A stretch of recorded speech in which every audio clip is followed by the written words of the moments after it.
आप सभी का प्रोग्रामिंग इन सी के लेक्चर 2 में स्वागत है। इसमें हम एल्गोरिदम के पार्ट 1 को डिस्कस करेंगे।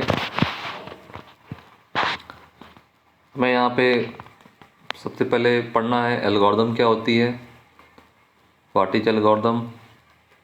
उसके बाद हम एल्गोरिदम की प्रॉपर्टीज़ के बारे में पढ़ेंगे, प्रॉपर्टीज़ ऑफ एल्गोरिदम क्या होती हैं। नेक्स्ट हम स्टडी करेंगे rules of writing an algorithm, algorithm को लिखने के क्या नियम होते हैं उसके बारे में बात करेंगे। नेक्स्ट हम डिस्कस करेंगे एडवांटेजेस ऑफ एल्गोरिदम, एल्गोरिदम के क्या लाभ हैं, क्या फ़ायदे हैं यूज़ करने से, उसके बारे में डिस्कस करेंगे। नेक्स्ट हम बात करेंगे इनके डिसएडवांटेजेस क्या होते हैं इनके, और लास्ट में हम बात करेंगे एग्जाम्पल्स ऑफ एल्गोरिदम्स, जो कि हम एल्गोरिदम के पार्ट 2 में डिस्कस करेंगे। तो आइए देखते हैं what is algorithm. It is a sequence of steps to be followed to solve a problem. किसी प्रॉब्लम को सॉल्व करने के लिए क्रमबद्ध तरीके से लिखे गए निश्चित निर्देशों के समूह को एल्गोरिदम कहते हैं। जब भी आपको कोई प्रॉब्लम मिलती है, चाहे वो कंप्यूटर की प्रॉब्लम हो या आपके रियल लाइफ की कोई प्रॉब्लम हो या आपको कोई रेसिपी बनाने की प्रॉब्लम हो, तो जब भी आपको कोई प्रॉब्लम मिलती है तो आप उसको स्टेप बाय स्टेप उसका सलूशन लिखिए कि कैसे उसको हम सॉल्व करेंगे। तो जो भी आप स्टेप्स लिख रहे हैं 1 by 1, step 1, step 2, step 3, step 4, step 5 like this, तो ये सभी स्टेप्स मिलके कहलाते हैं एल्गोरिदम। तो किसी भी समस्या को सॉल्व करने के लिए हम क्रमबद्ध तरीके से उनका हम सलूशन लिखते हैं, तो वह क्रमबद्ध तरीका ही एल्गोरिदम कहलाता है।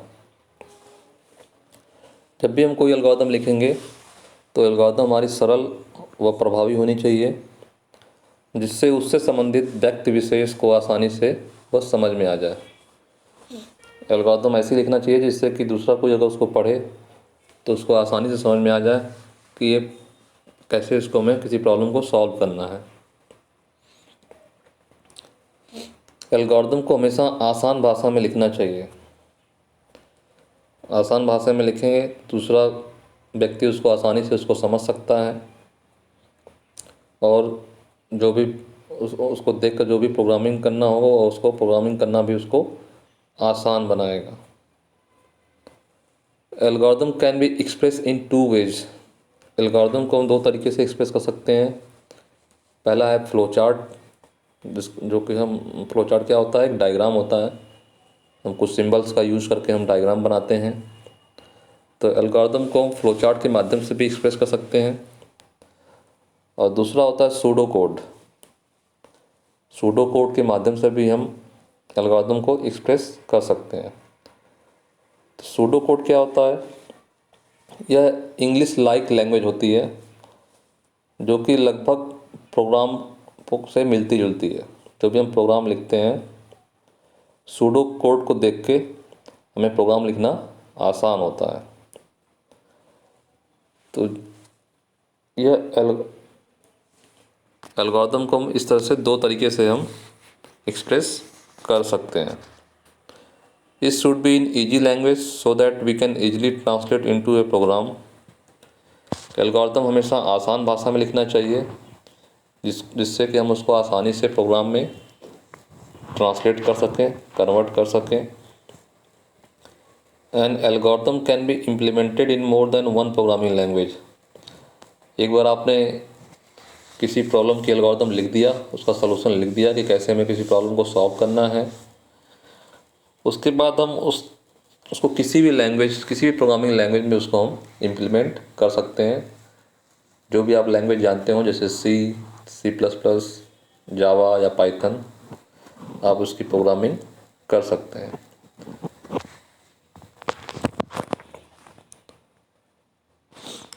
नेक्स्ट हम डिस्कस करेंगे प्रॉपर्टीज ऑफ एल्गोरिदम। एल्गोरिदम की प्रॉपर्टीज़ क्या होती हैं। नंबर 1 है input specified. An algorithm must be supplied with 0 or some finite input values. जो भी एल्गोरिदम आप लिख रहे हैं उसमें कम से कम जीरो या कुछ फाइनाइट इनपुट वैल्यू जो है सप्लाई होनी चाहिए। एल्गोरिदम के अंदर कोई भी इनपुट वैल्यू होनी चाहिए, चाहे वो जीरो हो या कुछ इनपुट वैल्यू सप्लाई होनी चाहिए। आउटपुट स्पेसिफाइड, जो भी आपने इनपुट दिया है, इनपुट पे कुछ ऑपरेशंस होंगे, ऑपरेशंस होने के बाद उसका कुछ आउटपुट अवश्य आना चाहिए। एल्गोरिदम कोई ना कोई आउटपुट प्रोड्यूस करनी चाहिए इन इनपुट्स का यूज करके।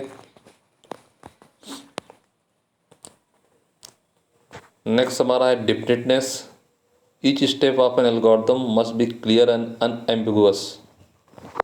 जो भी हम एल्गोरिदम लिख रहे हैं उनके स्टेप्स जो है साफ व स्पष्ट होने चाहिए, उसके अंदर एम्बिगुइटी नहीं होनी चाहिए, मतलब किसी भी स्टेप पे डबल मीनिंग नहीं निकलनी चाहिए, वो क्लियर होना चाहिए। नेक्स्ट है effectiveness. N algorithm must perform each step correctly and in finite amount of time. जो भी आप एल्गोरिदम लिख रहे हैं उनको प्रत्येक स्टेप करेक्टली और एक निश्चित टाइम में अपने कार्य करने चाहिए। नेक्स्ट है finiteness. N algorithm must be terminated after executing finite number of steps. कोई भी एल्गोरिदम एक निश्चित नंबर ऑफ स्टेप्स के बाद टर्मिनेट होनी चाहिए। ऐसा ना हो कि हमारी एल्गोरिदम जो है टर्मिनेट नहीं हो पा रही है और वो लूप में बार बार घूम रही हो। तो जब भी हम एल्गोरिदम लिखें तो एल्गोरिदम समाप्त होनी चाहिए, और समाप्त होने के बाद कोई ना कोई उसका रिजल्ट ज़रूर मिलना चाहिए। तो ये होता है फाइनाइटनेस। नेक्स्ट हमारा प्रॉपर्टीज है correctness. It must produce correct output values for all legal inputs. सभी लीगल इनपुट्स के लिए यह करेक्ट आउटपुट प्रोड्यूस करनी चाहिए। नेक्स्ट हमारा है लैंग्वेज इंडिपेंडेंट। तो algorithm designed must be language independent. जो भी हम एल्गोरिदम लिखते हैं उसको हम किसी भी भाषा में लिख सकते हैं। जो भी आप भाषा जानते हैं अपनी, उसमें आप इसको लिख सकते हैं। यह लैंग्वेज इंडिपेंडेंट होती है। अब अगर आपको हिंदी आती है तो हिंदी में लिखिए, अगर आपको इंग्लिश आती है तो इंग्लिश में लिखिए, अगर आपको मराठी आती है मराठी में लिखिए। तो यह लैंग्वेज इंडिपेंडेंट होता है। तो जो भी आप एल्गोरिदम लिखेंगे उसको देखकर ही कोई प्रोग्रामर या कोई डेवलपर प्रोग्राम लिखेगा। तो एल्गोरिदम लैंग्वेज इंडिपेंडेंट होती है। तो ये सब थी इसकी प्रॉपर्टीज। आइए अब आगे बढ़ते हैं। Rules of writing an algorithm या सूडो कोड। एल्गोरिदम लिखने के क्या नियम होते हैं? सबसे पहला रूल है एल्गोरिदम हमेशा स्टार्ट वर्ड से प्रारंभ होनी चाहिए। आप हमेशा स्टार्ट वर्ड लिखेंगे। सबसे पहले स्टेप 1 स्टार्ट वर्ड, ये हमारा स्टार्टिंग पॉइंट होगा। तो वहाँ पे आप स्टार्ट, चाहे आप कैपिटल में लिखिए चाहे स्मॉल में लिखिए, उससे कोई दिक्कत नहीं है। नेक्स्ट रूल है हमारा, हमारे जो भी एल्गोरिदम है वो हमेशा एंड या स्टॉप वर्ड से टर्मिनेट होनी चाहिए। तो हमारा टर्मिनेटिंग या एंडिंग पॉइंट जो होना चाहिए एंड या स्टॉप होना चाहिए। नंबर 3 स्टेप है राइट वन इंस्ट्रक्शन इन ए लाइन। एक लाइन में केवल एक निर्देश ही लिखना चाहिए। आप एक लाइन के अंदर केवल एक निर्देश लिखिए। नेक्स्ट रूल नंबर 4 है नंबर ईच लाइन्स। प्रत्येक लाइन की आप नंबरिंग करिए कि स्टेप 1 2 3 4 5 6 लाइक दिस। तो जितने भी आप स्टेप्स लिख रहे हैं उनकी नंबरिंग होनी चाहिए। उसके करस्पॉन्डिंग आप कोई ना कोई नंबर लिखेंगे सीक्वेंस में। नेक्स्ट हमारा रूल है इनपुट और रीड फॉर इनपुट वैल्यूज। अगर आप यूज़र से इनपुट लेना चाहते हैं तो वहाँ पे आप इनपुट वर्ड या रीड वर्ड का यूज़ करिए। जब भी आप कीबोर्ड से या यूज़र से इनपुट लेना चाह रहे हैं तो आप वहाँ पे रीड या इनपुट वर्ड का यूज करिए। नेक्स्ट स्टेप है स्टेप 6, प्रिंट या राइट और display to show the output values. जब भी हमें कोई आउटपुट वैल्यूज को शो कराना हो तो हम प्रिंट, राइट या डिस्प्ले वर्ड का यूज कर सकते हैं। इन तीनों में से आप कोई भी वर्ड यूज कर सकते हैं।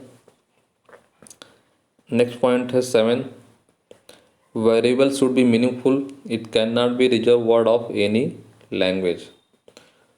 जो भी हम एल्गोरिथम के अंदर वेरिएबल ले रहे हैं उसको हमेशा मीनिंगफुल रखना चाहिए उनके नाम, और यह वेरिएबल किसी भी प्रोग्रामिंग लैंग्वेज के रिजर्व वर्ड या कीवर्ड नहीं होने चाहिए। ऐसे आपके को वर्ड लेना चाहिए, ऐसे आपको वेरिएबल का नामकरण करना चाहिए। तो जब भी आप वेरिएबल चूज करें वो मीनिंगफुल होना चाहिए।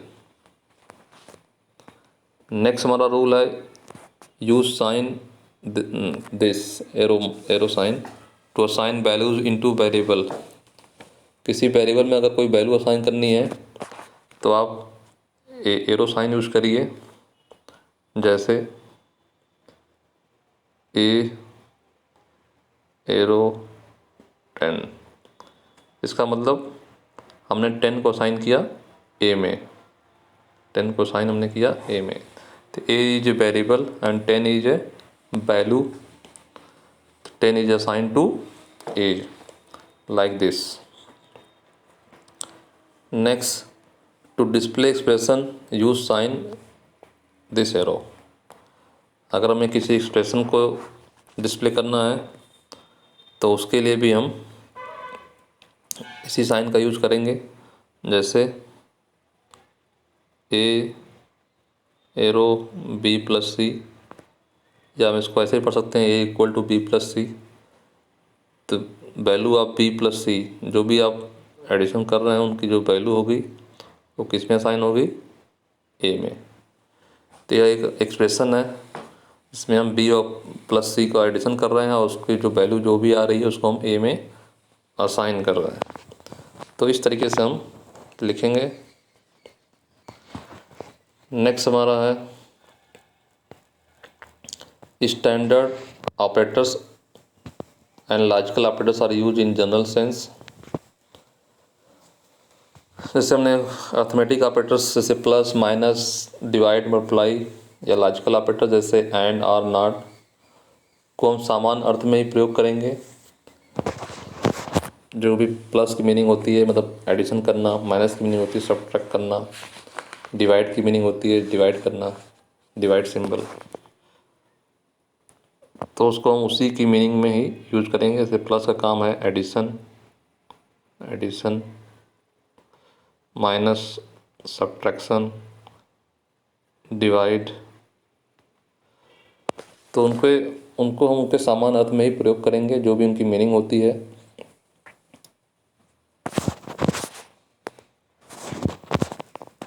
नेक्स्ट हमारा पॉइंट 10 है for conditional statements if word is use in the following way. अगर कोई कंडीशनल स्टेटमेंट्स आता है, जैसे हमने कहा if A greater than B, अगर ए बड़ा है बी से, ट्रू है यस, फॉल्स है तो इधर नो। अगर ए बड़ा है बी से तो लेफ्ट हैंड साइड में जाएगा, अगर कंडीशन गलत हो गई थी तो राइट हैंड साइड में जाएगा। तो इसको बोलते हैं हम लोग कंडीशनल स्टेटमेंट्स। तो सब कुछ इस कंडीशन के ऊपर डिपेंड करता है। कंडीशन अगर ट्रू होगी तो लेफ्ट में, कंडीशन अगर फॉल्स होगी तो राइट में। तो इस प्रकार के स्टेटमेंट्स को हम इफ़ इल्स से ही दिखाते हैं। तो अगर हम केवल इफ़ से भी काम चला सकते हैं, if then condition, if then condition then statement, अगर कंडीशन ट्रू हुई तो ये स्टेटमेंट एग्जीक्यूट होगा। दूसरा तरीका है इफ़ और इल्स दोनों साथ में हो। तो इफ़ कंडीशन अगर ट्रू होती है तो स्टेटमेंट 1, कंडीशन अगर फॉल्स होती है तो स्टेटमेंट 2। तो इसमें इफ़ इल्स दोनों साथ में रहेंगे। अगर इल्स है तो इसका मतलब ऊपर इफ़ होना चाहिए। इल्स अकेला नहीं हो सकता है, लेकिन इफ़ अकेला हो सकता है। जैसा ये फर्स्ट केस में है आपका, केवल इफ़ है यहाँ पे, और इसमें इफ़ और इल्स दोनों हैं। तो कंडीशनल स्टेटमेंट्स को हम इफ़ और इल्स से ही रिप्रेजेंट करेंगे। ऐसे स्टेटमेंट्स को हम इफ़ इल्स का यूज़ करके ही लिखेंगे। नेक्स्ट हमारा पॉइंट है 11, for looping statements go to word is use. जब भी कोई लूपिंग स्टेटमेंट्स हो, मतलब कोई चीज़ बार बार हो रही है, मतलब स्टेप 1, स्टेप 2, स्टेप 3,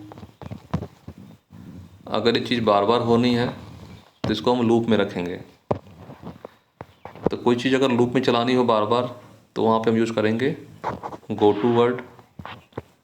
मतलब एक ही चीज़ को बार बार चलाना, एक ही चीज़ को बार बार प्रिंट कराना, एक ही चीज़ को बार बार प्रोसेस करना, तो होता है हमारा लूपिंग स्टेटमेंट्स। तो लूपिंग स्टेटमेंट्स के लिए हम यूज़ करेंगे गो टू वर्ड। और इसके अलावा भी हमारे पास ऑप्शंस हैं।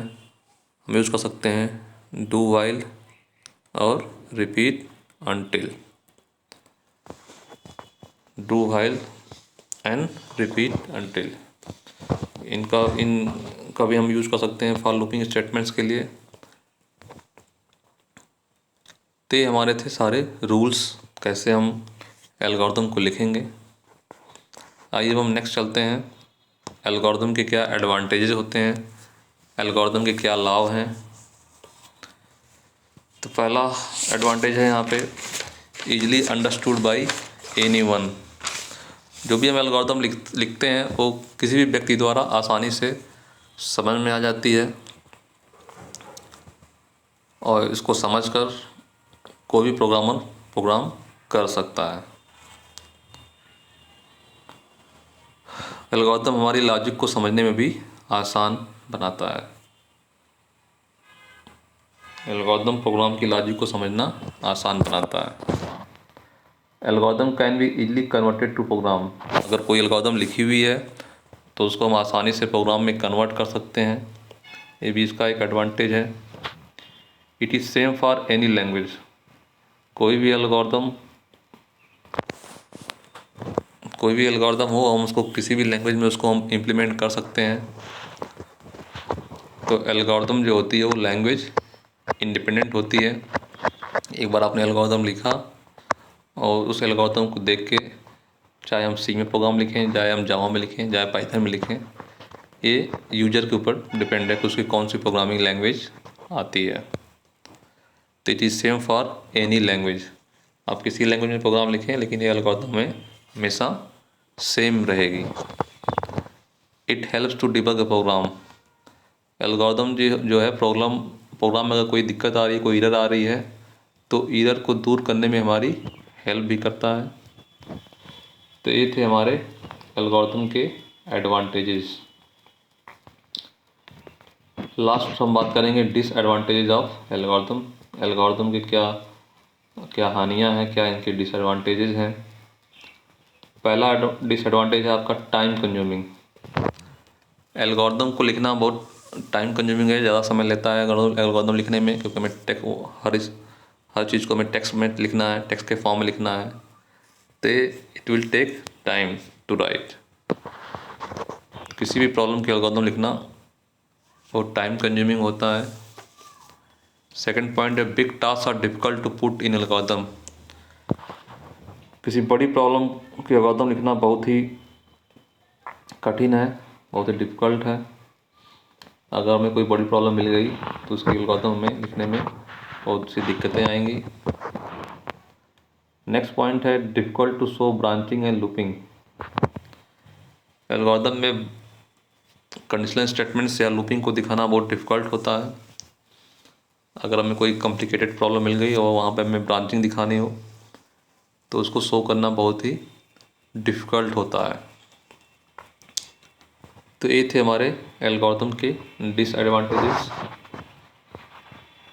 और नेक्स्ट लेक्चर में बात करेंगे एल्गोरिथम के का पार्ट 2, जिसके अंदर हम एग्जांपल्स देखेंगे एल्गोरिथम के। बहुत सारे एल्गोरिथम के ऊपर हम एल्गोरिथम बनाएंगे प्रॉब्लम की। तो आज के लिए इतना ही। Thank you.